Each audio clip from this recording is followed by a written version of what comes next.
Bayangkan sebuah negeri yang dari ujung timur hingga baratnya menyimpan aroma cengkeh, kayu manis, dan pala yang memenuhi udara dengan kehangatan sejarah, yaitu Indonesia. Indonesia terkenal sebagai negara penghasil rempah-rempah di dunia. Kekayaan rempah-rempah inilah yang menarik banyak negara asing datang ke Indonesia, seperti Portugis, Spanyol, dan Inggris. Bahkan, Belanda pun menjajah Indonesia selama 350 tahun, tidak lain disebabkan mengincar kekayaan rempah-rempah Indonesia. Maka dari itu, kita mengenal adanya VOC, yang bertujuan untuk memonopoli perdagangan rempah-rempah di Indonesia. Jadi, nggak heran kalau dulu Indonesia pernah dijajah karena kekayaan alamnya yang memang luar biasa. Selain pala, lada, dan cengkeh yang udah jadi primadona, terdapat satu lagi tanaman spesial yang diincar oleh para penjajah maupun pedagang Eropa yang datang ke Indonesia, yaitu tanaman gambir.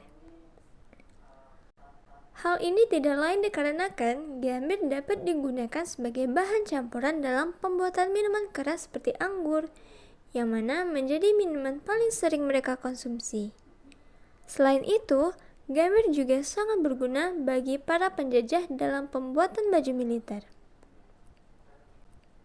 Disebabkan kepopuleran gambir ini, tidak heran jika gambir menjadi salah satu komoditas ekspor terbesar Indonesia.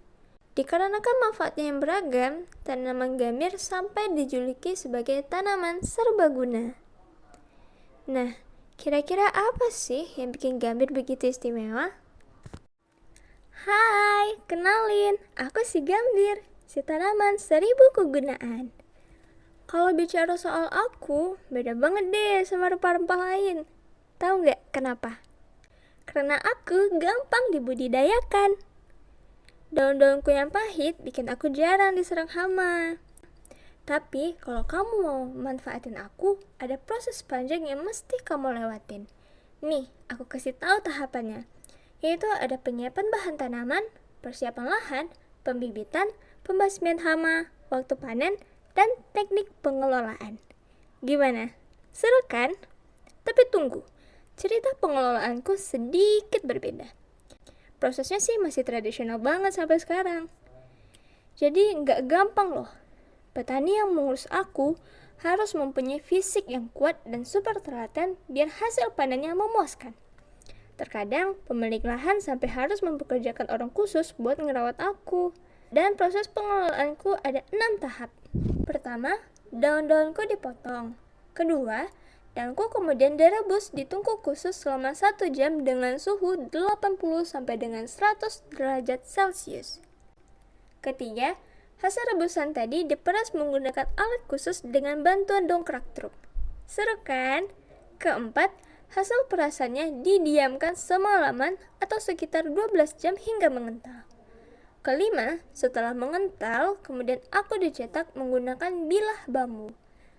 Terakhir, aku dijemur di bawah sinar matahari selama 3 sampai dengan 5 hari, tergantung cuaca.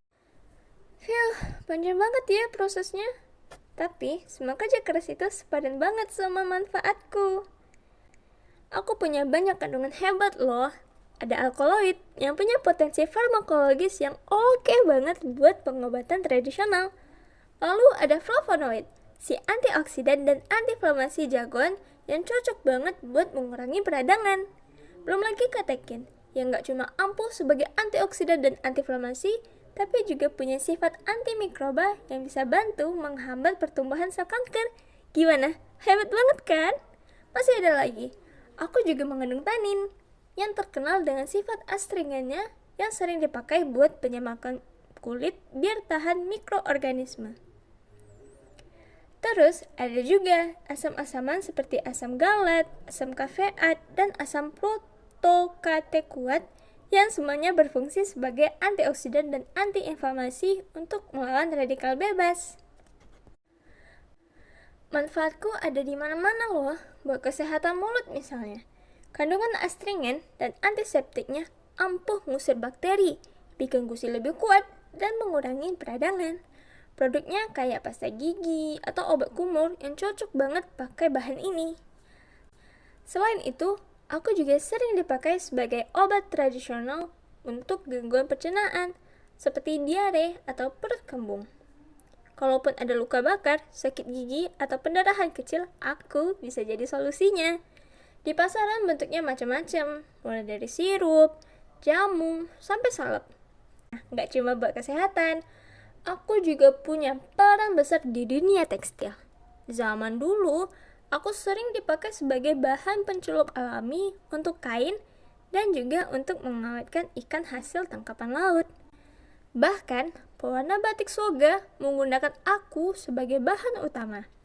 Tapi warnanya baru muncul sempurna kalau ditambahkan garam diazonium. Seru kan?